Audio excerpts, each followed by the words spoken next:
Assalamu alaikum wa rahmatullahi wa barakatuh.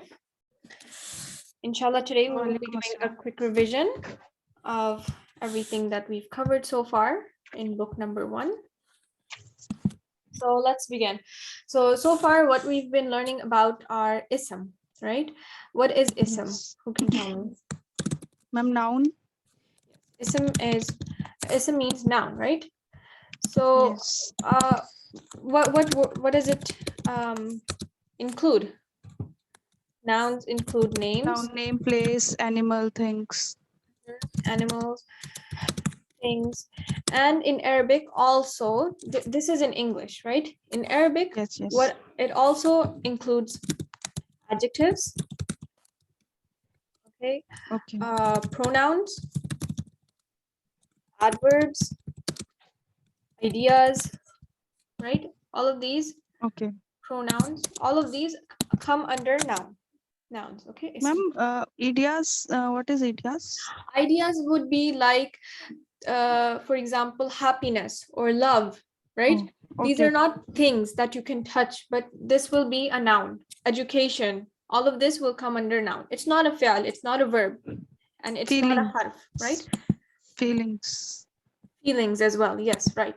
So again, in Okay. Arabic, we have three main words, basically. If you look at any word, it can be three things. It can be an ism, it can be either an ism, or it can be a fi'al. Fi'al means verb. Yes, ma'am. A verb, or it can be a harf. Okay, okay. What is harf? Particles. Harf are, Particles. sorry? Particles. Yes, particles, prepositions, all of these words that, prepositions that don't make sense by themselves. They need Ma'am, some, once someone told me that anything except nouns and fail exactly. is particles. Yes, exactly. So if you have min, you have ila, you have even the joining ones. If you have be, just be in the beginning, which means with, right? All of these are harf. And fi'al are verbs. And how do you tell if it's a verb? If it has a tense, either it will be past tense, present tense, or future tense, right? Yes, ma'am. So this is fi'al. So we haven't really touched fi'al yet. We've been learning about ism, so nouns. So then let's see, what do we know about nouns? The first most important thing is that when you look at any noun, you have to look at four things. Four things that the noun has. And let me just write it out. So what are these four things that I'm talking about? Number one is status. First, I will write it and then I will explain it. Number two is gender. Let's leave some space. Then we have status, gender, number, and we have last one, type. So what does this mean exactly? What does all of this mean? Do you have any idea?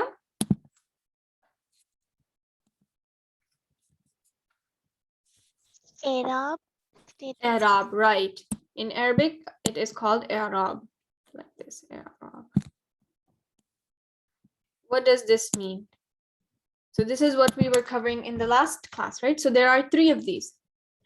So basically, a noun can either be rafa, nasab, or jar, right? Or marfu, mansub, and majroor. And how do we tell which one is it? Rafa means Dhamma. Where? Dhamma. Dhamma where? Last letter. Last letter, correct. And nasab has fatha on the last letter, and jar or majroor has kasra on the last letter, or it can be dhammatain, fathatain, or kasratain. Okay? So this is how you tell if a noun is rafa, nasab, or jar, or marfu, mansub, or majroor. And this is very important because a noun in its normal form, when it's the subject, right? When it's the subject of the sentence, or in its normal form, it is always rafa, marfu. It ends in dhamma or Dhammatain. You have al-waladu or muslimun, right? All of these, it will be rafa in its normal form. There are some instances when you add some certain words before it, when the noun changes to mansub and when it changes to majroor. So for majroor, we've already seen a few. Can you name any? Do you remember any instances when the noun becomes majroor? When does it become majroor? When it is followed by a preposition. Yes, correct. When it is followed by preposition, because these are called harf of jar, right? Huruf al jar, which means that they make the noun after it majroor. Can you give me an example?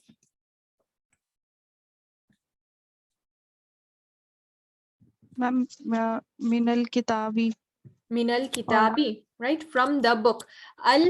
The book by itself would be al kitabu marfu, and if you add min, because min is a harf of jar, it would become min al kitabi or min al bayti, right? Or fil Yes, ma'am. bayti. All of these are harf jar. Al al maktabi. So this is how, when it becomes majroor. And in lesson number 5, last time what we covered, I have a question is,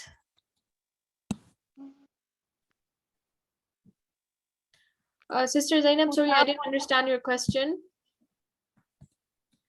If you can unmute your mic and let me know. I didn't understand what you typed. Is it Dhammatain or Bhammatain? It is Dhammatain with a dad, right? Dhammatain. Okay. I cannot hear the first letter. It is dad, Dhammatain. Okay. Dhammatain. Yes, correct. The. Yes. Or in Thank you, ma'am. you're welcome. Or in Urdu, you can say pesh, right? Okay, anyways, so majroor, we have one, if it is followed either by a harf of jar. Harf of jar makes the noun majroor. What else makes it majroor? This is what we learned in the last lesson, and it is called Murakab idafi. Does anyone remember? Yes. Murakab idafi. In the Murakab idafi, mudaf ilayh is always majroor. So what am I talking about? Here we have Kitabu Bilalin, right? Bilal's book. Book of Bilal. When something belongs to someone, this together becomes a Murakkab idafi. So this is what we were going to cover in this lesson. So if you have Kitabu Bilalin, book of Bilal, the first word is called the mudaf. See, the first word is called mudaf. The second word is the possessor or mudaf ilayh. Remember that mudaf ilayh will always be majroor. So this is another instance when a word becomes, a noun becomes majroor. Okay, so these are the two that we've learned so far. Harf of jar is preceding it. So in a murakkab jari, it's called murakkab jari. We have our jar, which is the first word, this harf of jar, min, fi, ila, ala, all of these, and the majroor. What is majroor? It is the second word, al-maktabi or al-bayti, right? All of these will become majroor. Mudaf ilayh will also be majroor, like we saw here. Baytul imami, house of the imam, the imam's house, right? So this mudaf ilayh is majroor. Okay, so this is about status. We still have to look at what words make something mansub. We haven't covered that yet. Inshallah, we'll do that later on. Then we have gender. So in Arabic, there are only two genders, and that is masculine and feminine. There's no neutral gender in the Arabic language. All words are either masculine or feminine. Okay. And the simple rule for this, masculine and feminine, is that, listen carefully, that all words are masculine unless they are feminine. So to learn these, all we have to do is learn which words are feminine, and if it's not feminine, then it will be masculine. Okay, does that make sense?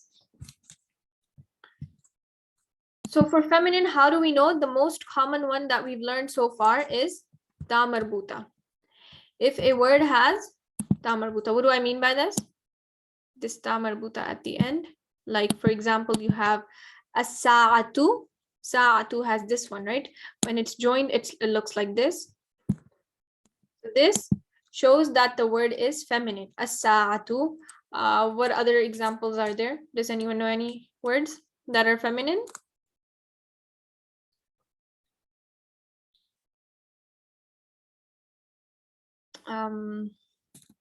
Yes, ma'am.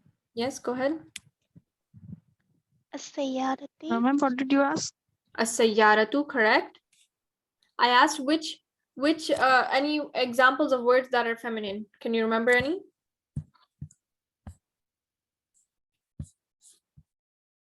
So yes, we have as-sa'atu, as-sayyaratu. So all of these are feminine. Yeah. What else is feminine? Words that are Ma'am, feminine. lazizatun. Ma'am, Lazizatun is feminine, correct? lazizatun. Right. Lazidatun. So those are adjectives, right? Adjectives will follow. It can be lazidun or lazizatun based on the noun.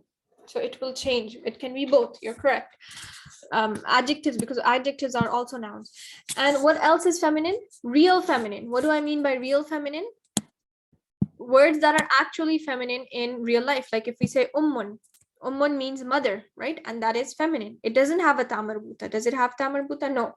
But it is feminine because it means mother, right? Mother is feminine. Or we have bintun. Bintun, what does bintun mean? Bintun means daughter, right? It's feminine. Or baqaratun. Baqaratun, well, has a ta marbuta, but baqaratun is cow. So that is also feminine, right? So these are all feminine nouns. Other than ta marbuta, also there are two more signs. One of them is this one. Like for example, sama. Sama ends like this with an alif and a hamza. And the other one is I'm pretty sure it is like this. For example, huda or bushra, right? All of these are feminine words that end like this. Main one that you need to know right now is ta marbuta and the real feminine, bintun, ummun. Okay, so this was for gender, and words other than this are masculine. So if you have al-kitabu, it doesn't have ta marbuta, it's not any of these, then you can say that is masculine. Baytu is masculine, right? All of these are masculine words. Then we have number. So for number, what do we know? In Arabic, we have singular, dual, and plural. In English, there's only singular and plural, one and many. But in Arabic, there are three types: singular, dual, and plural. Dual means when there are two. So we haven't learned about this yet in detail, but just know that for plurals, usually there will be una at the end. When there's waw noon, it means plural. Like muslimun is one Muslim. Many Muslims are muslimuna. Okay. So far we will just learn about this. We're not going to go into detail. So for number, for plural, we will just plural, it will be una. There are more rules to this, many more rules, but we will cover that inshallah in the third book. And the most important one here is type. What do I mean by type? So what I mean by type is Definiteness. definite and indefinite, correct. So in Arabic, what is that, sister? Do you remember? Marifa and Nakira. Ma'rifa and nakira, correct. I'm trying to write it out. Ma'rifa and nakira. Which one is definite? Marif. Ma'rifa is definite and nakira is indefinite. Okay. So ma'rifa and nakira. How do we know when a word is definite or ma'rifa? Alif lam. It has alif It has lam. alif lam, correct? Alif Ma'am, lam. is that something to read? Yes, we will read a little bit too, but these are some of the rules that we've been learning, right? Some rules that we need to know. and we will read in just a little bit. So we have alif lam tells us that a word is ma'rifa. And how do we know when a word is nakira? We have tanween. Okay. Tanween, like baytun and al baytu. Remember that a word cannot have both. It will either have alif lam or it will have tanween. If it has alif lam, then the last letter will be single. It will be al baytu, not al baytun. Okay. Remember that. That's very important. And one more thing that I wanted to add, yes, ma'rifa also can be proper names. Like if you have hamidun, hamidun is specific, right? It's definite. So it's not al-hamidu, it's just hamidun, but that is also ma'rifa. And what else? Yes, in a jumla, what's a jumla? We have two types of phrases or sentences, right? We have jumla and we have Murakab. So do you know the difference between jumla and Murakab?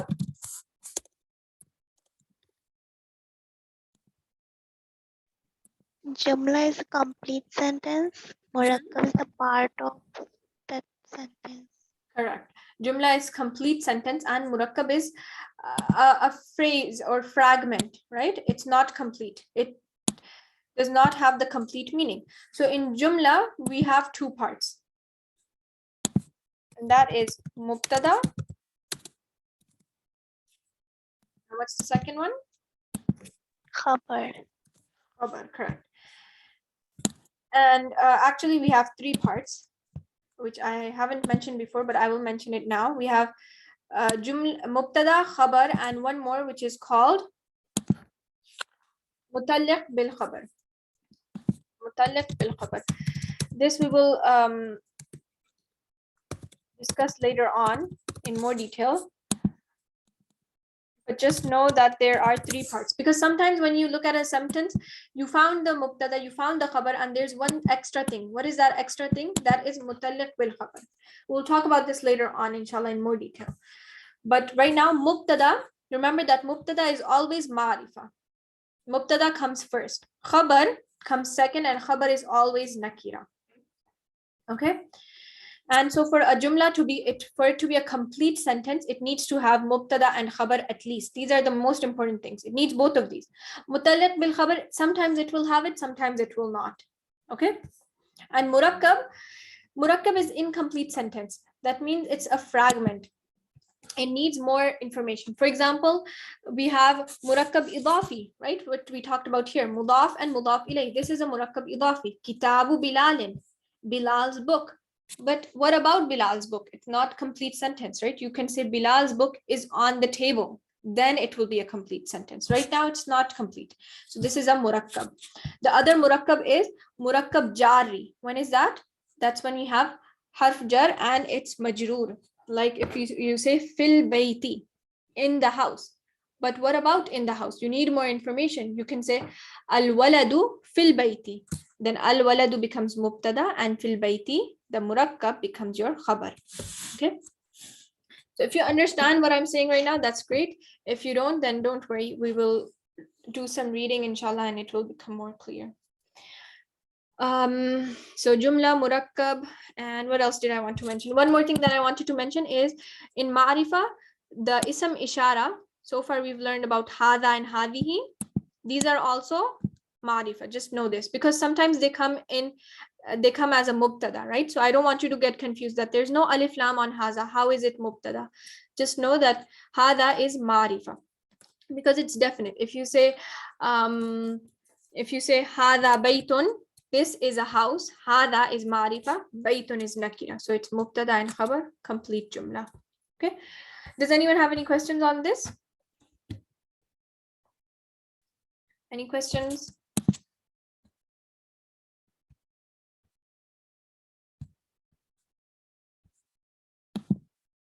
No? Is it clear? Yes. Okay, then. So then we will begin with our reading of lesson number 5. So last time we left off here, we did exercise 3. So here we were discussing our Murakab idafi. So let's quickly review that first. Murakab idafi, it has two parts. Who can tell me what are the two parts of a Murakab idafi? Ma'am, mudaf and mudaf ilayhi. Correct. Mudaf and mudaf ilayh. So what is one important rule about the mudaf? Here, let's look at our example here. Kitabu Bilalin. So the first part is called mudaf. So what is something important to remember about mudaf? It Ma'am, doesn't first letter comes with dhamma and second with kasra. Correct. Mudaf is going to be marfu and mudaf ilayh will be majroor. That's correct. Anything else? Mudaf does not take alif lam. Yes, that's correct. And mudaf does not take alif lam. Yes, you're right. But it also does not take tanween either. So this is important, right? Because when sometimes we don't give alif lam to the first word, then we give it tanween, right? Al kitabu and kitabun. But this is mudaf. It is, see here, it says mudaf takes neither definite nor indefinite. So it cannot be al kitabu bilalin and it cannot be kitabun bilalin. It needs to be without both, without alif lam and without the tanween, just kitabu. So remember this is a very, very important note. Write it down. Both of these will be wrong. Al kitabu bilalin and kitabun bilalin are incorrect. It needs to be without definite, without indefinite, just kitabu bilalin. Does that make sense? Is it clear? Okay, so mudaf ilayh is the second part. Yes, ma'am, this is clear. Okay, good. Remember this rule, very important. Mudaf ilayh will always be majroor. Okay, it can have tanween or it can have alif lam. That's fine. It can have either, but it will be majroor. Al-imami is also majroor. Bilalin is also majroor. So that's fine. But mudaf, see here again, it does not have alif lam and it does not have tanween either. Okay, so we have Bilalun by itself, Bilalun, but Baytu Bilalin. Al-imamu, see the noun by itself is marfu. Then when you add something, it becomes majroor. And this is what we are learning. This is what's called grammar, right? When you understand why the noun is not marfu. So if you say Kitabu Man, whose book? Kitabu Man, or book of whom, right? Usually when you do the meaning and there's of, like if you say book of Bilal, house of the Imam, that is a clue that this is a Murakab idafi. Either you say of or you write this apostrophe s, right? This shows that something is being possessed. There's an object and its possessor. This is the Murakab idafi. So if you say book of whom, this is also a Murakab idafi, but man, you cannot say mani, right? It is majroor. The word, this is majroor, but it's like, it's stuck almost. Man will always be man. Does that make sense? It's called mabni in Arabic, which means that the word is stuck. It will not move. It will always be man. It cannot be, even in majroor, it's man. Okay, it will not be mani. So here, so that was that. And part D, ala maktabil mudarrisi. So maktabi here, maktabi is majroor. Why? Because of this ala. This ala is making this majroor, and mudarrisi is majroor because it is in the murakkab. So that was it, I think. Okay, so the rest of this we will cover here now. And this meeting is ending, so I will just end this one and we will restart it. Okay, just click the link again and then we will begin reading here.